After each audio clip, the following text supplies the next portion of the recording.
আসসালামু আলাইকুম, সবাইকে ওয়েলকাম করছি আমার আজকের আরও একটা ব্লগ দেখার জন্য। আর দেখার শুরুতেই সবাই ছোট্ট করে একটা লাইক দিয়ে আমার ভিডিওটি কন্টিনিউ করবেন প্লিজ। আজকে এই প্ল্যান্টটা কিনে এনেছি, তো এটা হচ্ছে আমি টবে লাগাবো। তো কিভাবে লাগাবো সেটা আপনাদের সাথে শেয়ার করব। শেষ পর্যন্ত সবাই আমার সাথেই থাকুন। তো প্ল্যান্ট দুইটা হচ্ছে আনার সাথে সাথে আমি কিন্তু টব একটা কিনে এনেছি। আর আমি এই যে মানে যেগুলো প্রয়োজন সেগুলো সব নিয়ে তারপরে কিন্তু বসেছি। সবজির খোসাগুলো আমি এই যে ড্রামে দেখতে পাচ্ছেন, এখানে কিন্তু এরকম করে রাখি আর কি, সবসময় রেখে এরপরে কিন্তু উপরে হচ্ছে মাটি দিয়ে রাখি, যাতে করে পোকা হলে ওগুলা বাইরে বের না হয়ে আসে। আর এখন এই যে হচ্ছে কিছুটা পেঁয়াজের খোসা রেখেছিলাম, এই জন্য ওইটা উপরে আছে। আর এই হচ্ছে টবটা বেশি ছিদ্র ছিল বলে আমি নিচে একটু কয়েকটাতে পাথর দিয়েছি, সবগুলোতে কিন্তু দেইনি। তো একটু হচ্ছে সবজির খোসা, চা পাতা, মাটি এগুলো দিয়ে দিয়েছি। আর পেঁয়াজ রসুনের খোসাটাও দিব। পেঁয়াজ রসুনের খোসা সব ধরনের গাছ বা সবজির গাছ, ফলের গাছ এগুলোতে দেয়া যায়, কিন্তু ভীষণ উপকারী।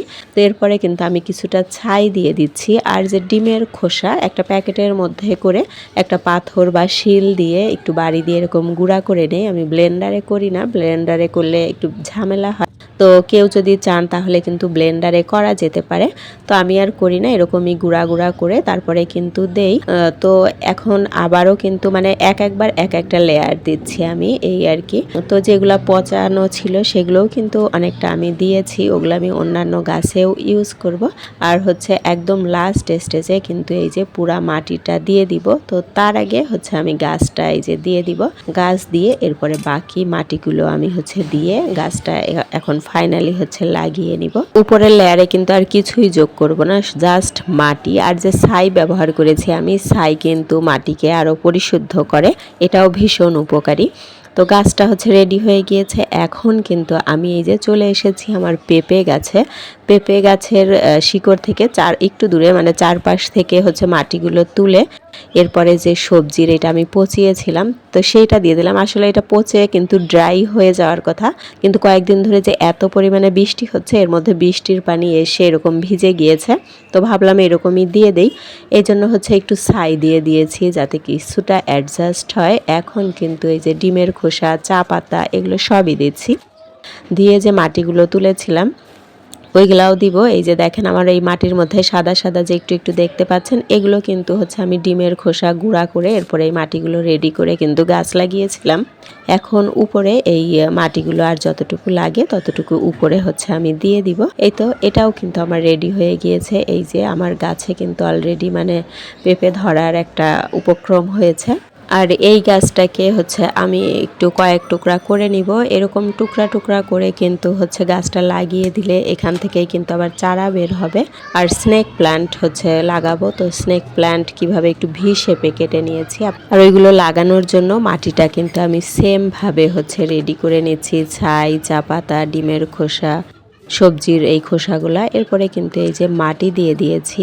এখন হচ্ছে আমি এইগুলো সব লাগিয়ে দিব, এখানে স্নেক প্ল্যান্ট লাগিয়ে দিব আর ওই গাছটাও লাগিয়ে দিব। স্নেক প্ল্যান্ট কিন্তু পানি মাটি দুইটাতেই হয়, আমি এখন মাটিতেই দিচ্ছি। এখন যেহেতু হচ্ছে মশার জন্ম হয় পানি থেকে, যার জন্য পানিতে খুব একটা আমি গাছ দেই না।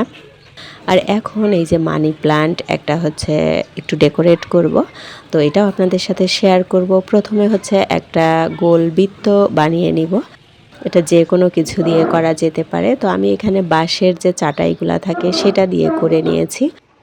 প্রথমে যে একটু করেছিলাম ওটা একটু ছোট মনে হলো আমার কাছে, তো পরে একটু বড় করে করেছি। করার পরে এটা কিন্তু টবের সাথে আটকিয়ে নিয়েছি। আর এখন এই যে মানি প্ল্যান্টগুলো এটাতে হচ্ছে রাউন্ড করে নিয়েছি। যখন এটা আরও ঘন হবে তখন কিন্তু দেখতে আরও বেশি ভালো লাগবে। এটা তো আমি আজকে করে আজকেই আপলোড দিলাম, যার জন্য হচ্ছে গাছটা তো বেশি ঘন হয়নি। তো দেখে নিলেন, জাস্ট আইডিয়াগুলো আপনাদের সাথে শেয়ার করলাম। এখন একটা বোতল দিয়ে মানে একটা ভীষণ ভালো বা উপকারী মানে অসাধারণ একটা আইডিয়া আপনাদের সাথে শেয়ার করব। সেটা হচ্ছে বোতলের মাঝখানটা আমি কেটে নিব। এতে করে আমার মনে হয় যারা গাছ প্রেমী আছেন এদের হচ্ছে গাছ একবার কেনো বা টব কেনো, বিভিন্ন রকম ঝামেলা পোহাতে হয়, সাথে টাকারও একটা ব্যাপার থাকে। তো এইভাবে করে যদি গাছ লাগানো যায় দেখতেও কিন্তু সুন্দর লাগবে, আর মানে সিস্টেমটা ভীষণ ভালো আমার কাছে যেটা মনে হয়। তো দেখেন বোতলটা কিন্তু আমি এইভাবে কেটে নিয়েছি, যা কীভাবে কেটেছি আপনারা হয়তো দেখেছেন।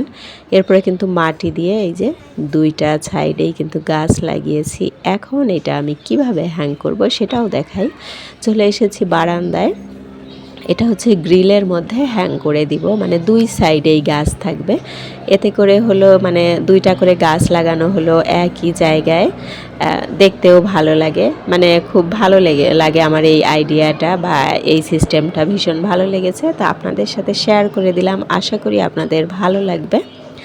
আর এখন তো গাছপালা লাগানো হলো, লাগানোর পরে তো একটু পানি দিতে হবে। তো এই যে পানিটাও কিন্তু আমি এনেছি পেঁয়াজের খোসা ভিজানো পানি।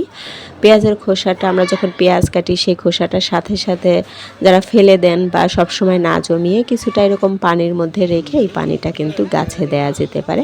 আর এখানে আরও একটা গাছ এই যে দেখতে পাচ্ছেন, স্মৃতিসৌধের মতো অনেকটা বা ত্রিভুজ আকৃতির। এগুলো জাস্ট আইডিয়া। তো আজকের ভিডিওটা আমার এ পর্যন্তই। যারা দেখেছেন সবাইকে অসংখ্য ধন্যবাদ। আল্লাহ হাফেজ।